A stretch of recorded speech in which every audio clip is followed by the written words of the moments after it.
My name's Mel, welcome to my world, and for those of you that are new to my channel, it's all about self-built camper vans and camper van related stuff. And today's Wednesday, so this is Waffle on a Wednesday, where I answer your questions to the best of my ability.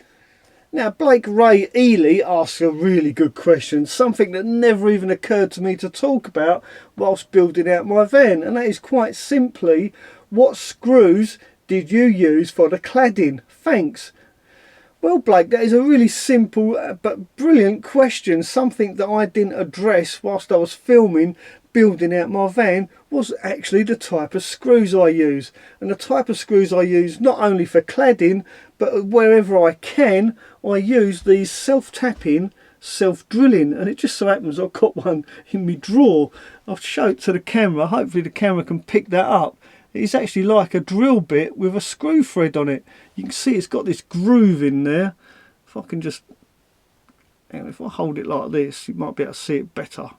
It's quite small. Hopefully the camera picks that up. You can see it's got this groove, so it does actually drill into the wood and screw at the same time. And the reason I use these for cladding is because cladding does tend to split unless you drill a pilot hole. So using these self-drilling, self-tapping screws, it saves you drilling a pilot hole because it does it all in one go.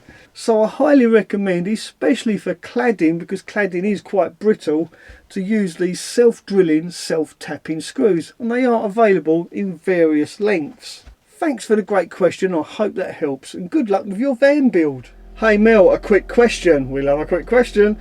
How does the new sleeping in your vehicle law affect you if your home is only registered as a van without windows? And that comes from Pete Morning. Well, Pete, I do believe that that new law concerning sleeping in your vehicle is really aimed at people that are drunk and sleeping in their cars, not actually in their vans. After all, this is a van with windows.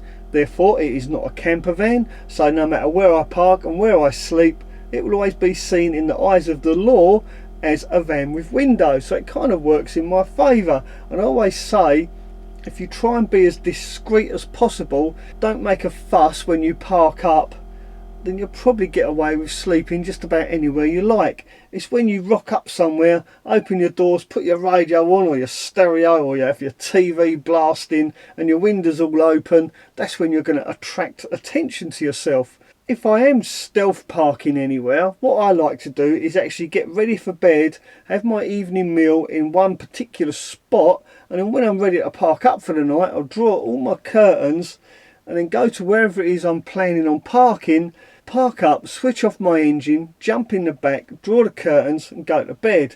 I don't make any noise because I'm already ready for bed, and I've done that on a multitude of occasions and I've got away with it. So far I've never had that knock at the door.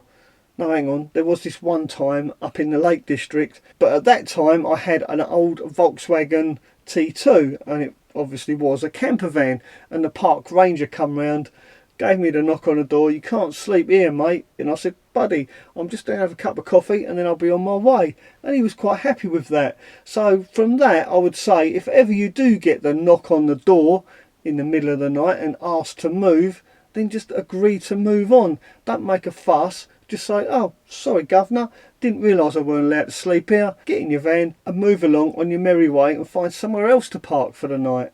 I hope that answers that quick question. Now, Adam Shaw has a quick question, but it's not really that quick, and it does touch on a subject that I spoke about a couple of weeks ago. It's a very good question, Adam. "Hi Mel, great videos." Thank you, Adam. Just a quick question. What are your views on dual rear wheel vans? Do you think they are better for conversion due to them being able to take more weight? Cheers Mel, keep up the good work. Well, thank you Adam, that is a really good question, and like I say, I did touch on that a couple of weeks ago, because dual rear wheel vans or twin wheel vans that can actually take more weight, you're absolutely right. So I think they are fantastic for converting into camper vans, because you're not restricted on how much weight you can have in your van. The only downside is you may find you need to upgrade your license to class C1 because of the extra weight that you're carrying. The other downside is, of course, you're going to use more fuel, and as we know, fuel prices in the UK and actually pretty much globally have gone through the roof. Even my friends in Australia are beginning to complain about the rise in fuel prices, so that's something to bear in mind as well. The bigger the van, the heavier the van, the more fuel you're going to use. But like you say, it does have its benefits as well, and I am actually toying with the idea of getting a bigger van that can take more weight because of all my treasure hunting equipment. My scuba diving equipment, for instance, is really heavy. By the time I've got my tank set in the boot, my weights for my weight belt, all the other paraphernalia that goes with it, it does add up to being quite heavy and quite a lot of weight. And my van currently is probably pretty much on its weight limit at the moment. I really do need to get to a weigh station and weigh my van. But the good thing about my van is that it is a medium wheelbase, therefore I can carry more weight. Whereas a long wheelbase van, because the van itself weighs more, then you are more restricted on how much weight you can actually carry. Even though you've got more room in a long wheelbase Sprinter, I can actually carry more because I'm in a medium wheelbase Sprinter, and it is quite a considerable difference as well. And that really does suit my needs, having a medium wheelbase van and being able to carry more weight. But saying that, I really do need to get to a weigh bridge and make sure that I'm not overweight. Maybe I'll make a video all about it, so stay tuned. And if you're not subscribed to my channel, then please do, and don't forget to hit the notification bell as well. And also give this video a thumbs up. Right, next question. Now here's a question I've not been asked before, and this comes from Ian Jowett. Hi Mel, I have a question. Have you ever had food poisoning whilst in the van? And how do you cope with the monsoon at both ends? Bit too graphic, but I guess it makes a point. Serious question, and can you say composting or cassette toilets deal with it? Asking after I had 3 days of horrific poisoning. Yeah, that's really bad. Now, touch wood, I've never actually been in that situation. I've never been that ill whilst living in my van, but I do have a small emergency fund put to one side, so in the event that I am that ill, I can actually check myself into a hotel or a motel, because I really do believe the best toilet to deal with that situation would be a porcelain toilet. You'd also have access to a nice fresh shower to freshen up in, so it's always a good idea to have a little emergency fund put to one side, just in case you do ever find yourself in that situation. I mean, nobody really wants to use a porta potty, a composting toilet or a cassette toilet if you're really that ill. You do need a porcelain toilet. Thanks for the great question. A really informative video, Mel. Thanks for all the information you give. You're absolutely welcome. It's my pleasure. Could you possibly tell me the dimensions of your wood burner stove? Also, how long does it take to heat up the van from start? All the best, Eagle Eddie. Well, Eddie, I always put a link in the description of every video to Cubic Mini Wood Stove, and on their website you will find everything you need to know, and those links, like I say, are in pretty much every video since I brought my Cubic Mini Wood Stove. And all the information about the Cubic Mini Wood Stoves are on their website. They do 2 different sizes. I've got the Cub. They also make a Grizzly as well, which is slightly bigger, and in hindsight I probably would have gone for the Grizzly.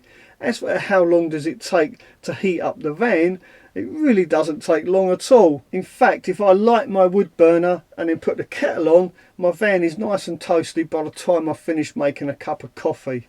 But like I say, the Cubic Mini Wood Stove Cub, which is the one I've got, the burn time is about 2 hours. So I do find myself constantly putting logs in it to keep it warm in the van. And for that reason, I would highly recommend getting the Grizzly. It is a bigger stove, so you can put more wood into it and the burn time will last longer.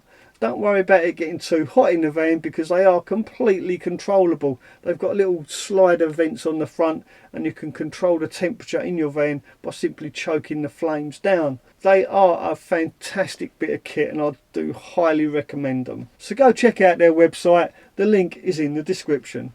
Hi Mel, great videos. How do I buy you a coffee to get a sticker? Cheers. And that comes from Dean Everett.